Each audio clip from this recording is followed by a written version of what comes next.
में सम्मिलित हो चुके हैं। वीरेन जी, आज आप सुबह मुझे बता रहे थे कि गूगल पर ये ट्रेंड कर रहा है कि भगवान कृष्ण का पहला नाम क्या है, तो ये पूरी कंट्रोवर्सी को आप किस तरह से देखते हैं और ये जो वीडियो वायरल हुआ इसका आम लोगों में क्या इम्पैक्ट है?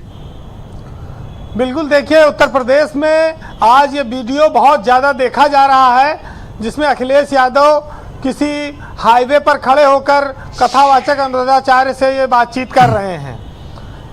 अखिलेश यादव एक नेता हैं और इन दिनों उनका जो झुकाव है वो दलित समाज की ओर ज़्यादा है। जब से लोकसभा चुनाव में समाजवादी पार्टी को जीत मिली है और दलित वोट मिले हैं, उनको ये लगता है कि अब विधानसभा चुनाव तक दलित के मामले पर वो लड़ते रहेंगे और उन्होंने इसीलिए शूद्र शब्द पर आपत्ति जताई थी वहाँ।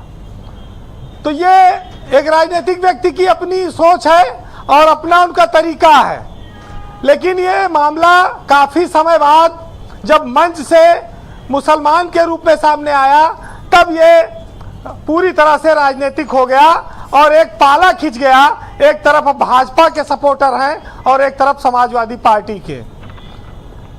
बहुत सारे कथावाचक हैं, अधिकतर कथावाचक सनातन की बात करते हैं, हिंदुत्व की बात करते हैं, इसलिए माना जाता है कि वो बीजेपी के साथ हैं, भाजपा के साथ हैं। लेकिन धर्म का जो मूल कर्तव्य है वो समाज को एकता के सूत्र में बांधकर आगे ले जाने का है, विवाद पैदा करने वाला नहीं है।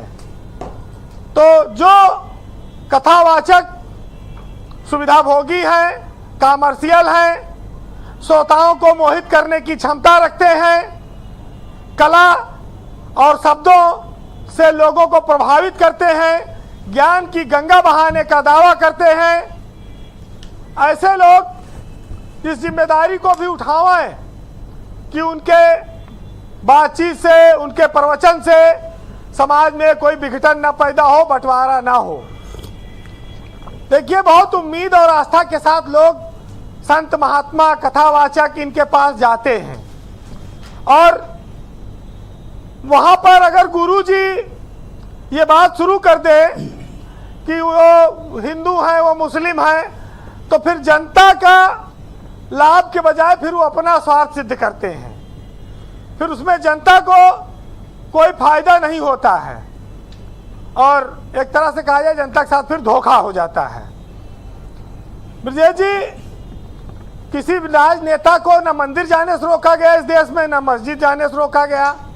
अखिलेश यादव कृष्ण भक्त हैं और वो जन्माष्टमी पर मंदिरों में जाते हैं, नवरात्र में पूजा भी कराते हैं, उनकी फोटो आती है।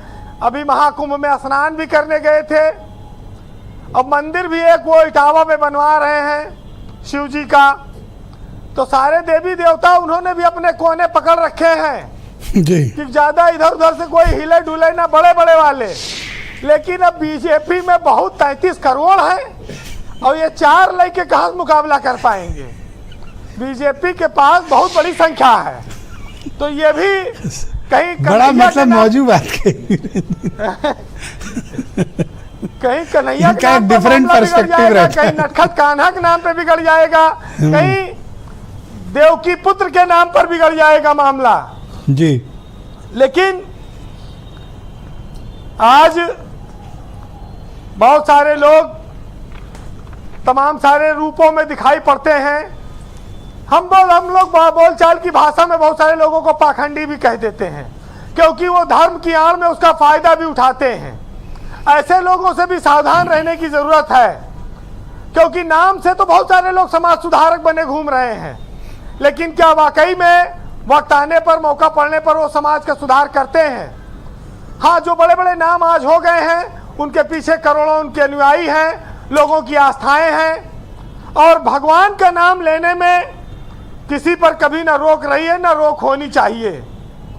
ये अलग बात है कि इस देश में तमाम सारे पंथ और मजहब के लोग अलग अलग तरह से ईश्वर को मानते हैं। जैन लोग न चप्पल पहनते हैं, न जूता पहनते हैं, न कपड़ा पहनते हैं, वो भी ईश्वर को मानते हैं। उनके मानने का तरीका एक अलग है, हिंदू में अलग है। और जिस समाज में हम आप रहते हैं यहाँ पर देखिए, हम लोग अपने हिंदू धर्म में जी अपने रिश्तेदारों को बड़ा महत्व देते हैं, साधु संतों को बड़ा महत्व देते हैं, लेकिन जब कोई चीज बराबर घटने लगती है, सामने रहने लगती है, तो उसकी कीमत कम हो जाती है। और रिश्तेदारों को भी महत्व देते हैं? हाँ, क्यों नहीं देते हैं। अच्छा। लेकिन जब रिश्तेदार जमाई बन के 24 घंटा घर में रहने लगेगा तो उसका महत्व कम हो जाता है। जी। गांव में अपने यहाँ एक कहावत है भतीजे पूछे जाते कि दूर जमाई फूल समान और गांव जमाई आधा और घर जमाई गधा बराबर, जब मन चाहा तब लादा। तो रिश्तेदार कीमत देखिए दूर रहने की है। ज्यादा सटोगे तो चाहे जो हो, जिस पद पे हो, कहीं ना कहीं ज्यादा सटने का मतलब ये कि जो ज्यादा बोलेगा, सक्रिय होगा, ज्यादा चीजों पर विभेद पैदा होगा, तो उसका भी आलोचना सुननी पड़ेगी उसको। फिलहाल राजनेता और कथावाचक दोनों पर एक अच्छा व्यंग है, आप सुनिएगा कि कंबल कपड़ा बांटकर फोटो लियो खिंचाए और फेसबुक पर डाल दिए, तब यूं सेवक कहलाए, और देवों का चोला पहन करे दिखावा जोर, और आने को अखबार में सेवा करते मोर। अच्छाई के लिबास में बना रहे हैं काम, और सेवा को व्यापार कर लूट रहे हैं दाम। सेवा सेवा है रटत और किंतु रहे बेचैन, और ये तो है ढोंगी सभी और ढोंग करें दिन रैन। बहुत शुक्रिया वीरेंद्र जी, आपका बहुत बहुत धन्यवाद ग्राउंड जीरो से अपने फीडबैक, ओपिनियन और ऑब्जर्वेशंस हम तक पहुंचाने के लिए। बहनों भाइयों, इस परिचर्चा का